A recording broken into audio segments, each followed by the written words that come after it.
Kung iniisip mong ikukulong kita, hindi ko gagawin yun sa'yo. Sabi nito, napatingin ako sa kanya dahil nahulaan niya kung anong iniisip ko. Hindi naman kita papahirapan eh. Alam kong magugustuhan mo din kung anong magiging buhay nating dalawa. Ikaw, ako, at kasamang mga anak natin. Nanlaki ang aking mga mata. Ha? Anak? Anak agad-agad? Reklamo ko. Napatawa siya kaya sinamaan ko siya ng tingin. Hindi niya alam na may anak na nga kami. Sabihin mo nga sa akin na totoo, sweetheart. Anak ko pa si Johan? Biglang tanong nito. Nagulat ako sa tanong niya. Ayokong magsabi kaya nagkunwaring tulog na lang ako. Silence means yes. Sabi pa nito, kaya nagkunwari na naman akong humihilik. Oh, sweetheart, don't sleep. Naiinis na sabi niya. Nakaramdam na lang ako ng paghinto ng sasakyan, pero ayoko pang imulat ang aking mga mata. Baka hinuhuli niya lang ako na nagkukunwaring tulog. Nakarinig na lang ako ng pagbukas ng pinto ng sasakyan. Iniisip ko na baka iwan niya ako rito sa loob ng sasakyan. Iminulat ko ang aking mga mata. Wala siya rito sa loob. Pero nakasarado naman ang pintuan ng sasakyan. Kinabahan ako baka iniwan niya ako. Lumabas ako ng sasakyan at hinanap siya. Jeho! Tawag ko sa kanya ngunit walang sumasagot. Jeho, ikaw ba yan? Tanong ko rito nang may makita akong isang lalaki na nakaharap sa may puno. Jeho, anong ginagawa mo dyan? Tanong ko sa kanya. Humarap siya sa akin at nanlaki ang aking mga mata. Sa nakita ko nakakatapos lang ito umihi. Kaya nakita kong hindi dapat makita. Naikuyom ko ang dalawang kamao ko dahil sa sobrang inis ko sa kanya. Ang bastos mo! Sigaw ko. Napatawa siya. Tinatanong mo ko kung anong ginagawa ko tapos sasabihin mong bastos ako? Pinakita ko lang naman kung anong ginagawa ko para malaman mo. Good boy kaya to, sweetheart. Che! Good boy ka dyan. Inis na sabi ko. Gusto mo namang makita ito. Am I right? Sabi nito na ikinangisi niya pa. Ah, buwisit! Padabog akong nagtungo sa sasakyan ni Jeho. Nakasunod naman ito sa akin. Hindi ko siya iniimikan dahil naiinis ako. Pero siya ay patawa-tawa lang. Just kidding, sweetheart. Baka na-miss mo lang si Junjun ko. Sabay tawa pa nito. Laglag ang aking panga dahil sa kabastusan ni Jeho. Ang lakas mang trip nito. Humanda ka din sa akin, Jeho, kapag ako din na nakaisip ng paraan kung paano din kita aasarin. Pinagpatuloy na lang namin ang pagbabiyahe. Ang walang katapusan na biyahe dahil kanina pa kami hindi nakakarating kung saan ako dadalhin ni Jeho. Siguro naman ay hindi na ako mahanap nila Don Escobar at ni Luke. Iniisip mo ba kung saan kita dadalhin? Nangunot ang aking noo dahil nahuhulaan niya palagi ang aking nasa isip. San mo nga ba ako dadalhin? Kanina pa tayo bumabiyahe. Malayo pa ba? Naiinis na tanong ko rito. Malapit na tayo sa heaven. Sa heaven kung saan magiging tahimik ang buhay natin. Sabi nito, nangunot ang aking noo. Heaven? Sa langit? Bakit dun kami pupunta? Buhay pa naman kaming dalawa. Teka nga muna, Jeho. Hindi kita maintindihan eh. Anong malapit na tayo sa heaven? Anong magiging tahimik ang buhay natin? Sigurado ka ba riyan na gusto mo nang mamatay? Aba, wag mo na akong idadamay kung gusto mo nang mamatay. Asik ko. Did I tell you something about that? Sabi ko, malapit na tayo sa heaven. At narito na tayo sa heaven sky. Sabay tigil ng kanyang sasakyan. See? Turo nito sa nakasulat sa boundary. Heaven sky nga. Hindi ko alam na may ganito pala na lugar dito sa Pilipinas. Kasalukuyan ako na nagluluto ng pananghalian namin ni Jeho. Habang siya naman ay inaayos ang faucet ng hose sa labas ng bahay. Pupunuin niya daw kasi ng tubig yung binili niyang inflatable swimming pool. Magbababad daw kasi kami mamaya sa silong ng mangga. Damang-dama na kasi ang sobrang init ng panahon ngayon. Kaya mamaya ay magpipiknik kami sa labas ng bahay. Naisipan ko siyang puntahan sa labas nang matapos na ako magluto para silipin kung tapos na siya sa kanyang ginagawa. Wala siya dito sa labas nang silipin ko siya pero natapos na niyang gawin ang ginagawa niya. Pinupuno na niya ng tubig ang pool. Parang gusto ko nang magbabad dahil ramdam ng aking katawan ng init at nag-uumpisa na akong mamawi sa aking noo. Iginala ko ang aking paningin sa paligid para hanapin siya pero wala talaga siya. Asan na kaya yun? Andito lang siya kanina. Napalingon na lang ako agad nang may tumikhim sa aking likuran habang isinasawsaw ko ang aking dalawang kamay sa tubig. Napaawang na lang ang ibabang labi ko dahil sa nakita ko. Punong-puno ng pawis ang kanyang katawan habang nakatingala ako sa bahaging katawan niya. Oh my God, ang yummy talaga ng kanyang katawan. Sok na sok talaga ang kanyang matitipunong dibdib. Plus, yung malapandesal niyang mga abs. Grabe, ang sarap hawakan ng kanyang. Pumaibaba ang aking paningin sa kanyang bandang namumukol na yon. Napakurap pa ako nang bigla siyang lumapit at gusto pa talaga niyang idikit yon. Nangunot ang aking noo nang iangat ko ang aking ulo at nakita ko itong may ngisi sa kanyang labi. Are you done checking my body, sweetheart? Sabi nito. Napatayo ako bigla kasabay ng pagkabasaking dibdib. Mali ka, Jeho ha? Yung pawis mong tinitingnan ko, hindi ang katawan mo. Singhal ko. Oh, really, sweetheart? Saan yung pawis ko na sinasabi mo? Here or this? Turo niya sa kanyang gitnang parte ng kanyang pagka. Bakit? Pinagpapawisan din ba yung tinuturo mo? Na agad kong natampal ang aking bibig na ikinalaki pa ng dalawa kong mga mata. I don't know, sweetheart. Let's see kung pinagpapawisan din ba to. Na talaga namang tinatanggal na niya agad ang kanyang sinturon sa kanyang short. Hoy, Jeho! Itigil mo na tong kalokohan mo ha. Hindi ka nakakatawa. Naiinis na sabi ko na ikinatawa pa nito. Sweetheart, I'm just checking lang kung pinagpapawisan din siya. Sabay halakhak nito. Napaawang na lang ang ibabang labi ko dahil sa kalokohan ni Jeho. Paraan niya ba to para tumawa na naman ako? Sinabi niya kasi kanina na panayang simangot ko at naiinis. Kaya heto siya't ginagawa niya talaga ng effort para hindi ako maboring dito. Hindi ko man masabi sa kanya na masaya ako, pero sa totoo lang, masaya naman ako eh. Napatigil siya sa kanyang pagtawa at rumihistro sa kanyang muka ang pagkaseryoso nang mapansin siguro nito ang pagkatahimik ko. Sweetheart, are you okay? Hindi ba nakakatawa yung joke ko? I'm really sorry, sweetheart. Hinging paumanhin nito, halata akong paglungkot ng kanyang muka. Hoy, kasabay ng pagtaas ng kanyang isang kilay, ninervyos naman ako nang taasan niya ako ng isang kilay nito. Lalo na't ang suplado ng mukha niya kapag nagseseryoso na ito. Ito talaga yung tunay na Jeho na kinatatakutan ko. Pero sobrang bait naman niya. Gusto mo na bang kumain? Mahinahon na sabi ko. Hindi siya umimik.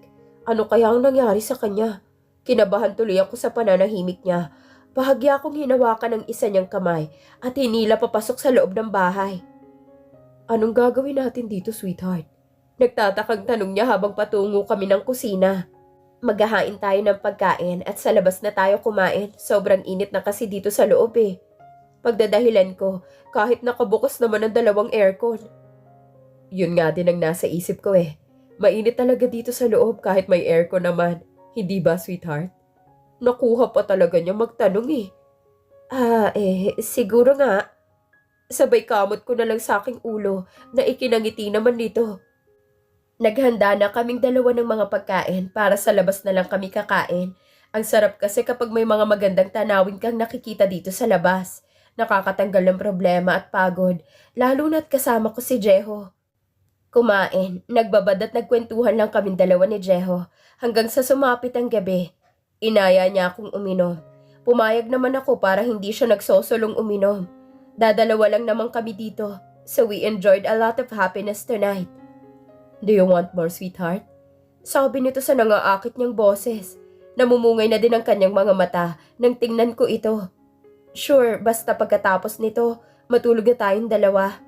Na ikinangiti nito. Anong nginingiti-ngiti mo dyan? Nothing. Ayain sana kitang matulog sa kwarto ko kung okay lang sa'yo, sweetheart. Sure. Biglang sabi ko agad. Hindi ko alam kung bakit ako pumayag. Lasyang na talaga ako. O ano, tara na ngang matulog. Sabay hila ko sa kanyang isang kamay hanggang sa makarating na kami sa loob ng bahay ay hawak-hawak ko pa din ang kamay niya. Hey, sweetheart, are you excited, ha? Excited saan? Kunot noong tanong ko na ikinahinto namin sa may hagdan.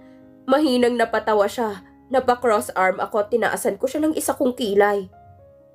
Akitin ko kaya siya at tingnan ko nga kung kakagat ito. Excited ba ka mo? Nangaakit na sabi ko. Sabay pasok ko ang aking isang kamay sa loob ng aking damit. Anong ginagawa mo, sweetheart? Are you trying to seducing me? Hindi ko siya sinagot. Bagkus ay napakagat labi pa ako. Kita ng aking dalawang mga matang paglunok ng kanyang laway sa kanyang lalamunan. Habang patuloy ko lang na iginagalaw ang aking kamay sa loob ng aking damit. Bahagya ang paglapit nito sa akin at impit na napatawa ko. I'm sorry, Jeho, pero hindi mo ako matitikman ngayon. Sabi ko na kinadismaya nito. Sweetheart, sabi nito at pakiramdam ko'y nainis ito. Siya palang excited eh. Buti nga sa'yo. Nauna na akong umakyat at pakiramdam ko'y hindi siya nakasunod sa akin. Pero maya-maya ay nasa likuran ko na siya nang buksan ko na ang pinto ng kanyang kwarto. Nauna akong pumasok sa loob ng kwarto at nahiga agad sa malambot niyang kama. Hindi na ako nagpalit ng damit dahil kakapalit ko lang kanina ng damit matapos naming magbanlaw na dalawa. Tumabi siya sa akin at niyakap niya ako ng mahigpit. Kunwaring napaubo naman ako. Oh, I'm sorry kung napahigpit sa pagyakap. Sabi nito at niluwagan nito ang pagkakayakap nito sa akin. Nakangiting hinarap ko siya at kinuhang isang kamay nito. Saka ko inilagay sa may harapan ko. Anong gagawin ng kamay ko dito, sweetheart? Pili yung sabi nito na ikinangiti nito. Huwag mo na akong tanungin sa bagay na yan. Gawin mo na lang kung anong gusto mo. Kung ayaw mong bawiin ko pa sa'yo. Huwag mong tatanggalin yung kamay mo hanggat hindi pa ako nakakatulog. Pananakot na sabi ko. Gusto kong matawa na lang sa itsura niya dahil alam kong mabibitin lang ito dahil sa pagsimangot niya. Sweetheart naman, sa tingin mo ba sa ginagawa mong ito sa akin? Parang binibitin mo lang ako. Reklamo nito. Lihim akong napangiti sa pagrereklamo nito. Hindi ko na lang siya inimikan dahil sa nakapikit na ang aking mga mata. Arg, sweetheart. Naiinis nitong sabi. Okay, go to sleep now. We'll be early tomorrow. Narinig ko pang pabuntong hininga nito. Pero ang kanyang kamay ay naglulumikot pa din sa aking harapan. Gusto kong umungol pero ayoko. At baka mauwi sa totohanang ganap. Pero hindi ko talaga mapigilan. Hanggang sa isang kamay naman niyang kumilos. Oo, gusto ko nang bumitaw at hayaan na lang siya sa gusto niyang gawin habang ako'y dinadala na ng antok. At hindi ko na alam ang sumunod na nangyari sa amin dalawa. Hindi ko alam kung nananaginip pa rin ako hanggang ngayon nang may maramdaman akong parang ang sarap sa pakiramdam. Sa pagmulat ko ng mga mata ko, umaga na pala. Dahan-dahan akong lumingon sa aking tabi. Tulog pa naman si Jeho. Pero nang tingnan ko ang aking sariling katawan, ay wala na akong saplot. Napasigaw na lang ako. Sabay kaming napabalikwas ng bango na walang damit.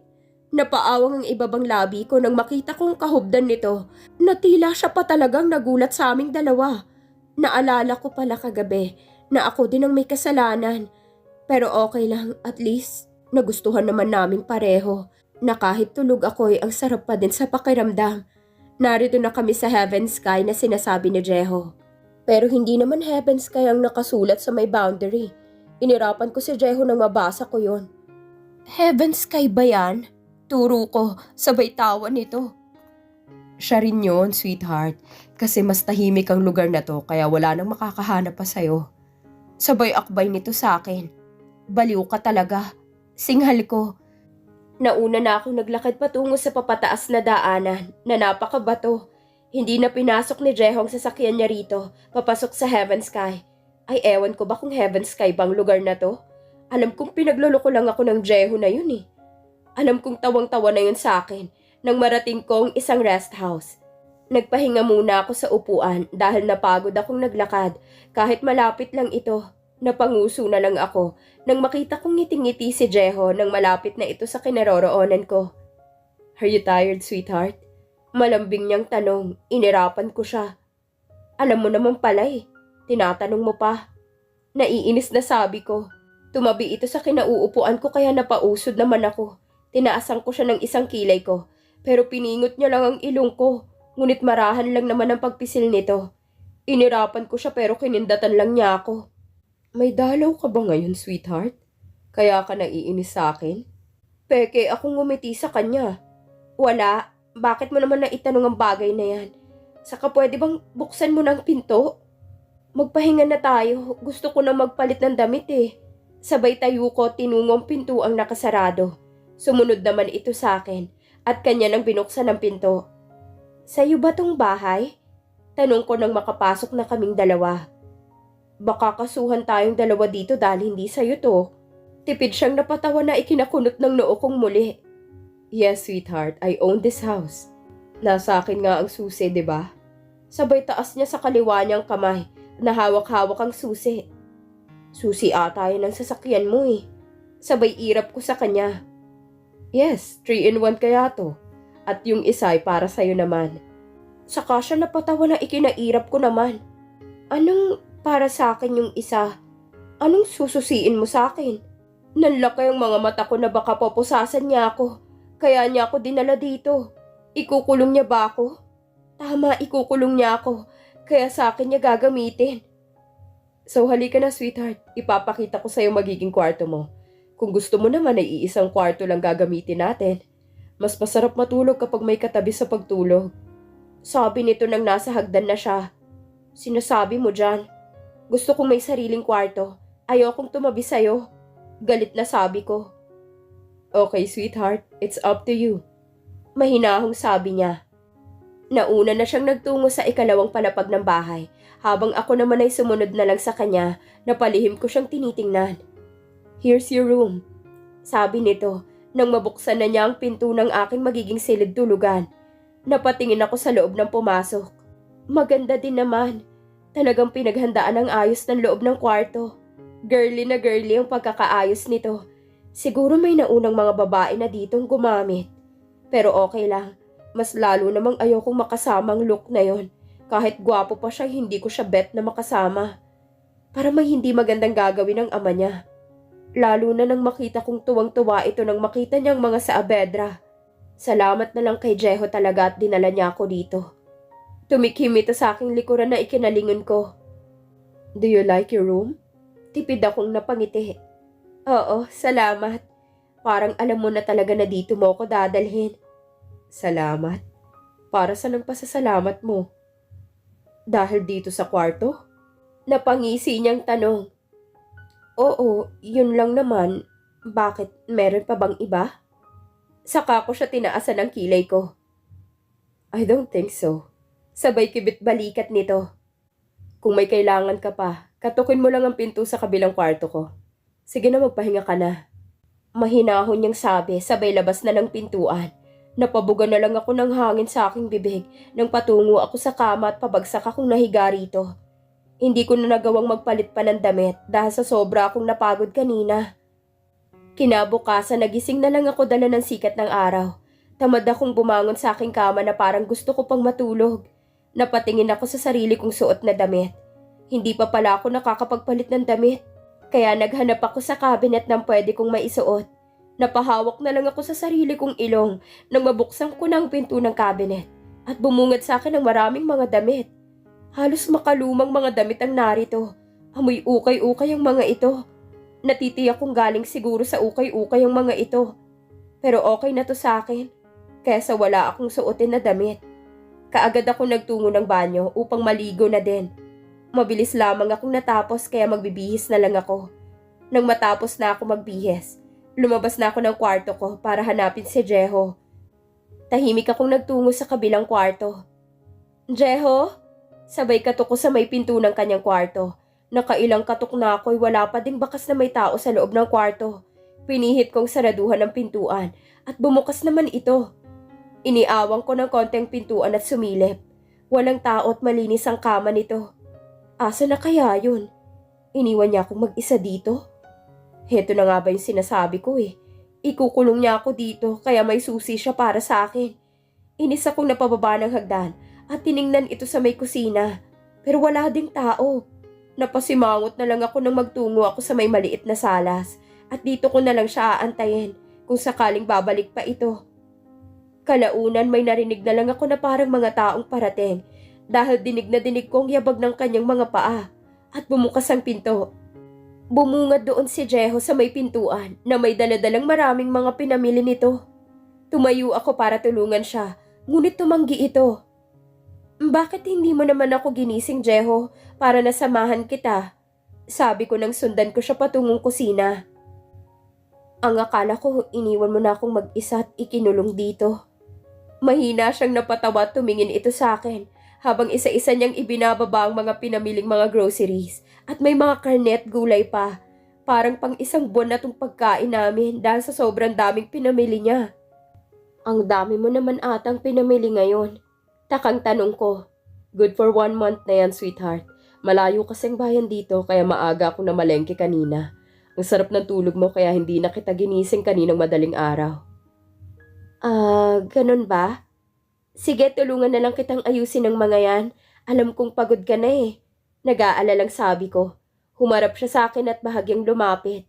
Hinapit niya ako sa bewang ko. Napatingala na lang ako sa gwapo niyang muka nang magtama ang aming mga mata. Nakaramdam na naman ako ng pagkabog sa aking dibdib nang yumuko pa ito. Ang lapit na ng mukha niya sa mukha ko.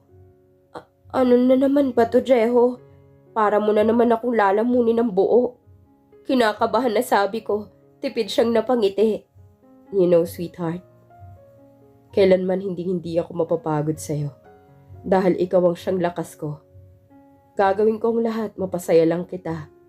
Masaya ka ba sa akin, sweetheart? Biglang tanong niya.